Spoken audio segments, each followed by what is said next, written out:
Hello all, Assalamu alaikum warahmatullahi wabarakatuh. Welcome to my channel Home Cooking with Zainul. This video sponsored by School of Business Organization from Tiruvannamalai. நம்ம School of Businessல எஸ்பிஓன்னு ஷார்ட்டாக சொல்லிக்கலாம். எஸ்பிஓவில் நிறைய work from ஹோம்ங்க இருக்குது. அவங்களுடைய திறமையை வெளிக்காட்டுறதுக்கும் இது ஒரு நல்ல ஒரு வாய்ப்பாக இருக்குது. கண்டிப்பாக ஹோம் மேக்கர்ஸ் வீட்டில் சும்மா இருக்கிறதோட நம்ம ஃபோனை வேஸ்ட்டாக டைம் வேஸ்ட் பண்ணி ரீல்ஸ் பார்க்குறத விட்டுட்டு இதிலேருந்து எப்படி நம்ம ஏர்ன் பண்ணலாம், ஒரு சோஷியல் மீடியாவை வச்சு நம்ம எப்படி யூஸ்ஃபுல்லானதாக நம்ம நாலேஜையும் வளர்த்துக்கிட்டு அது மூலயமா ஒரு பணத்தையும் சம்பாதிக்கலாம் அப்படின்றத தான் நம்ம எஸ்பிஓ 1 by 1 சொல்லி கொடுத்துட்டு இருக்காங்க. அதை பற்றி ஒரு சின்ன வீடியோ பார்க்கலாம். ஸ்கிப் பண்ணாதீங்க. பெரிய தப்பு. தினம் 300 ரூபாய் சம்பாதிக்க அரிய வாய்ப்பு. இன்ஸ்டாகிராம், ஃபேஸ்புக் பயன்படுத்த தெரிந்தால் போதும் content post and content publishing மூலமா தினம் 300 ரூபாய் சம்பாதிக்கலாம். இந்த வேலை செய்ய 5 நிமிடம் போதும். Work training support, group communication support, all language customer live chat support, முக்கியமா சொந்தமா ஒரு பிசினஸ் ஸ்டார்ட் பண்ற அளவுக்கு உங்களால கற்றுக்கொள்ளவும் முடியும், சம்பாதிக்கவும் முடியும். இந்த வேலை வாய்ப்பு வழங்குவது 5 வருடத்திற்கு மேல ரன் ஆகிட்டு இருக்க நம்ம தமிழ்நாட்டு company school of business organisation private limited. மேலும் விவரங்களுக்கு டிஸ்கிரிப்ஷன்ல கொடுத்திருக்க நம்பருக்கு வாட்ஸ்அப் பண்ணுங்க. இப்ப பார்த்த வீடியோவோடைய செல் நம்பர் நான் டிஸ்கிரிப்ஷனில் கொடுத்துருக்குறேன். அந்த நம்பருக்கு போயிட்டு வாட்ஸ்அப் பண்ணி டீட்டெயில்ஸை தெரிஞ்சுக்கிட்டு சீக்கிரமாக ஜாயின் பண்ணிக்கோங்க. இந்த ஆஃபரை மிஸ் பண்ணிடாதீங்க. வீடியோக்குள்ளே போகிறதுக்கு முன்னாடி என்னுடைய ஹோம் குக்கிங் வித் ஜைனுல் சேனலை சப்ஸ்கிரைப் பண்ணி வச்சுக்கோங்க. அப்போ தான் நான் போடக்கூடிய வீடியோக்கள் உங்களுக்கு நோட்டிஃபிகேஷன் மூலமா வந்துக்கிட்டே இருக்கும். அப்போ தான் என்னோடய வீடியோங்களை நீங்கள் பார்க்க முடியும். இன்றைக்கி நான் வெண்டைக்காய் பொரியல் எப்படி செய்யலான்றதை தான் இந்த வீடியோவில் பார்க்க போகிறோம்.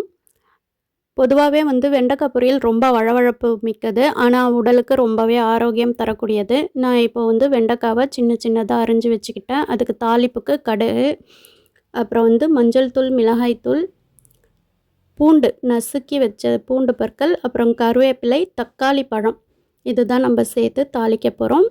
தண்ணி ஊற்றாமல் ஆயிலே தாளிக்க போகிறோம். இப்போ ஒரு பேன் வச்சு அதில் ஆயில் ஊற்றிக்கலாம்.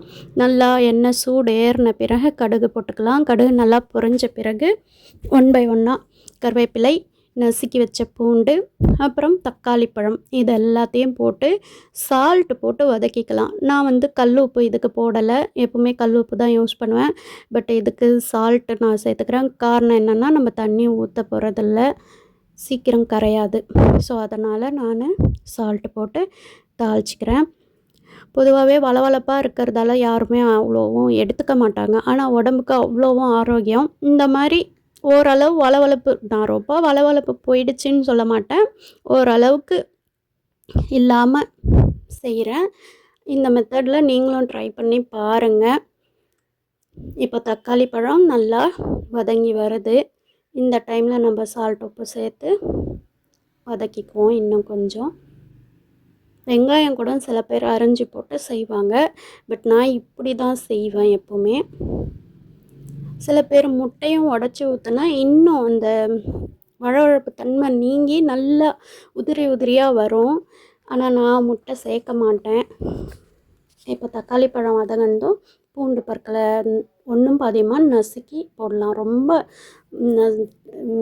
பேஸ்ட் மாதிரி அரைச்சி போடக்கூடாது, இந்த மாதிரி தான் நசுக்கி தான் போடணும்.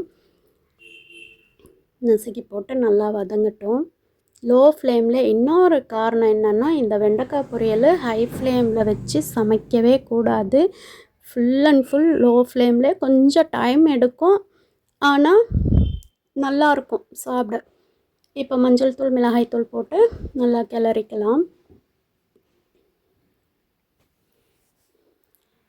ஓரளவுக்கு நல்லா வதங்கின பிறகு நம்ம வெண்டைக்காவை இதில் சேர்த்துக்கலாம். பிள்ளைங்களுக்கு இந்த மாதிரி செஞ்சு கொடுங்க. பசங்க, நான் என் பிள்ளைங்களாம் இதில் ரைஸே போட்டு பிசைஞ்சு சாப்பிட்டுடுவாங்க. அதே மாதிரி வெறும் வாயிலே ஸ்நாக்ஸ் மாதிரியும் சாப்பிடுவாங்க. இந்த மாதிரி நான் செஞ்சு கொடுக்கறதால நான் முட்டைலாம் யூஸ் பண்ண மாட்டேன். சில பேர் முட்டை போட்டு செய்வாங்க. எனக்கு கவுச்சி வாசனை அந்த அளவுக்கு பிடிக்காது. ஏன்னா நம்ம இதை சூடாக சாப்பிட்டுட்டா தெரிஞ்சிக்காது, ஆற வச்சு சாப்பிட்டா அது சரி வராது. இப்போ இன்னும் கொஞ்சம் சால்ட்டை சேர்த்து நல்லா இப்போது நான் சுருளை வதக்க போகிறேன். அந்த ஆயிலே அப்படியே வதக்கிக்கிட்டே இருப்பேன். இப்போ பாருங்களேன், ஓரளவுக்கு வளவளப்பு குறைஞ்சிருக்கு. தண்ணி படாமல் நம்ம செய்யும்போது இப்போ பாருங்கள் அந்த நூல் மாதிரி வழவழப்பு இல்லாமல் இருக்குது.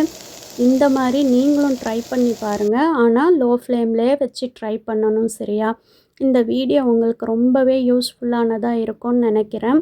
என்னுடைய ஹோம் குக்கிங் வித் ஜைனுல் சேனலை லைக் பண்ணுங்கள், ஷேர் பண்ணுங்கள், கமெண்ட் பண்ணுங்கள், சப்ஸ்கிரைப் பண்ணி பெல் ஐக்கானை கிளிக் பண்ணி வச்சுக்கோங்க. அப்போ தான் நான் போடக்கூடிய வீடியோக்கள் உங்களுக்கு நோட்டிஃபிகேஷன் மூலயமா வந்துக்கிட்டே இருக்கும். அதே மாதிரி நம்ம எஸ்பிஓ டிஜிட்டல் மார்க்கெட்டிங் பிளானையும் போயிட்டு விசிட் பண்ணி பாருங்கள். தேங்க்ஸ் ஃபார் வாட்சிங். அஸ்ஸலாமு அலைக்கும் வரஹ்மத்துல்லாஹி வபரகாத்துஹு.